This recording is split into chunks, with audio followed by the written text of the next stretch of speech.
کی کیتا جائے، معاملات ایسے ہو گئے، نظام ایسا بن گیا، پریشانیاں، رزق دی تنگی، رزق نہیں آ رہا۔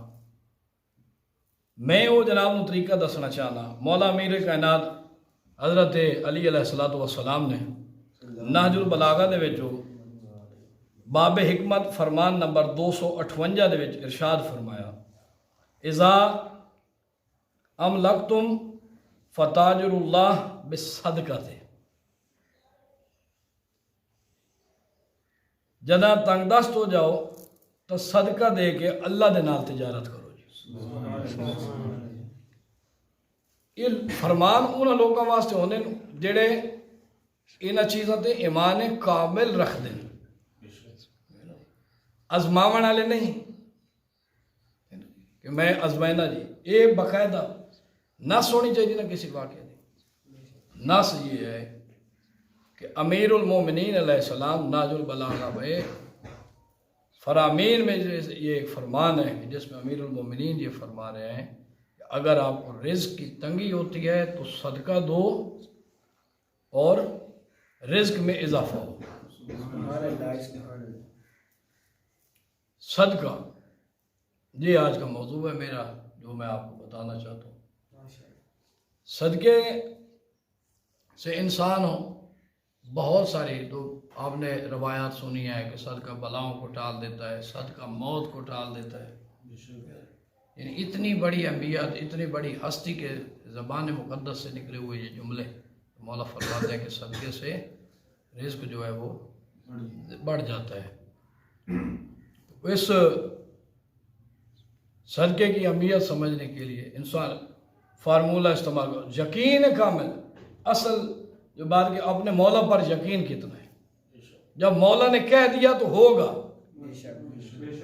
ہمارا یقین، اب ہمارا یہ طریقہ کار ہے کہ ہم سے ہو پاتا ہے یا نہیں۔ مثلا اگر جناب میثم تمار اور اس دور میں جو مولا امیر کائنات کے شیعہ موجود تھے تو جو مولا فرماتے تھے وہ بعین ہی اس کو ایسے ہی سمجھتے تھے کہ ایسا ہوگا۔ توجہ فرما رہے ہیں نا؟ صلوات پڑھے محمد والے محمد، اللہم صلی علی محمد والے محمد۔ جیسا کہ یہ جناب میثم تمار کے بارے میں مشہور ہے کہ مولا امیر کائنات نے جب وہ فرمایا کہ میثم آپ کو اس کھجور کے ساتھ جو ہے وہ میری محبت میں پھانسی دی جائے گی، تو وہ جانتے تھے کہ مولا نے فرما دیا ہے تو یہ ایک اٹل حقیقت ہے جی۔ اسی لیے وہ لوگوں کو جب بتاتے تھے، بعض جگہ پہ وہ بات کرتے تھے تو لوگ ان کو دیوانہ بھی کہہ دیتے تھے۔ ان کو پتہ تھا کہ نہیں، جو مولا نے فرمایا وہ ہو کر رہے گا، اور وہ اس کھجور کو پانی دیتے۔ کھجور بڑھتی گئی، آخر کار ایک وقت وہ آیا جس وقت میں میثم تمار کو وہ دن دیکھا انہوں نے، تو کیا وہ جو پانی دے رہے تھے وہ اس یقین کامل کی دلیل تھی کہ علی نے جو کہا ہے وہ ہو کر رہے گا۔ ہم اگر ان پریشانیوں میں ہیں، اللہ پاک نے ہر پریشانی کے حل بتایا ہے۔